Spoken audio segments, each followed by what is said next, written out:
Next speaker is Hugh, and then Avery Ware, get ready to come on up and give your talk.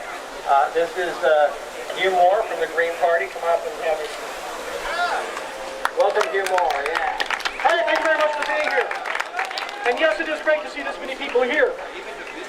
I don't have a lot left to say. I think you've heard about everything.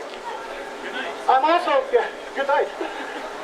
I'm also a member of Veterans for Peace, and I don't want to counteract what my friend, who also is Veterans for Peace, just said, but I want to remind you all and remind him that even if Congress says it's legal, as Dr. Marjorie Khan already pointed out to us, that the Congress doesn't get to decide it's legal to attack another country. Who gets to decide that? The people. We do. The United Nations and the people of the world. These people have not agreed that it's okay to attack Syria. We're not going to do it. We can't do it. What's going to stop them? We are. We are. That's right. Every one of us standing right here. We've heard a lot of people talking about Martin Luther King. I think it's appropriate that we bring his name into this debate. And one of the things that he said, and like I said, I'm going to keep this very short. I'm just going to keep right to the facts. Martin Luther King said in 1967, our nation, the greatest purveyor of violence in the world. It was over 50 years ago. Has it changed? No. I wish I could say it has, but it continues to be true.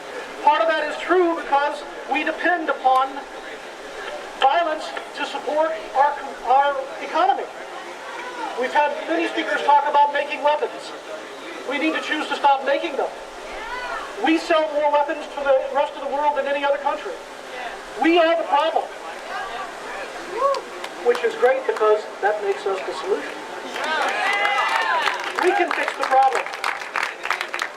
So the one thing, a couple things I haven't heard anyone say up to now, so let me just say them real quickly. There is foreign reporting, not in the U.S., you haven't heard this, but foreign reporting that says that the sarin gas that was exposed to the population was not done intentionally. The report I read was that this gas was given to the rebels by a Saudi prince, and they didn't know how to handle it correctly, and it accidentally got released, which killed many people. It's bad enough that 1,000 people were injured and many people died because of an accident, if that is the case. But then trying to blow up more people to prevent a mistake is even more absurd. So I would say that the reporting I'm talking about may not be all that credible. I can't say it has tremendous credibility because I don't know the reporters themselves, but then again, on the other hand, it certainly can't be less credible than the President of the United States. One last thing I want to say is how to stop the war in Syria. David Swanson is an author. He put out the book War is a Crime. Recently he wrote this article, and I'm taking from it the one paragraph about what to do to stop war in Syria.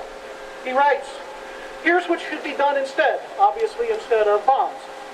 Pressure Saudi Arabia and the Gulf states and Turkey to stop arming one side, while pressuring Russia and Iran to stop arming the other. Insist on a ceasefire. Support UN inspections of the evidence of crimes by both sides. Provide humanitarian aid to Syria, Syrian refugees, now fleeing in great numbers as the U.S. threatens to attack, and others suffering in the region. Support nonviolent democracy movements. This isn't all that difficult. But what he's talking about doesn't do one thing. It doesn't make anybody richer. This is our problem. We have to stop making the weapons. We have to stop paying for war. Thank you very much. Thank you, Hugh.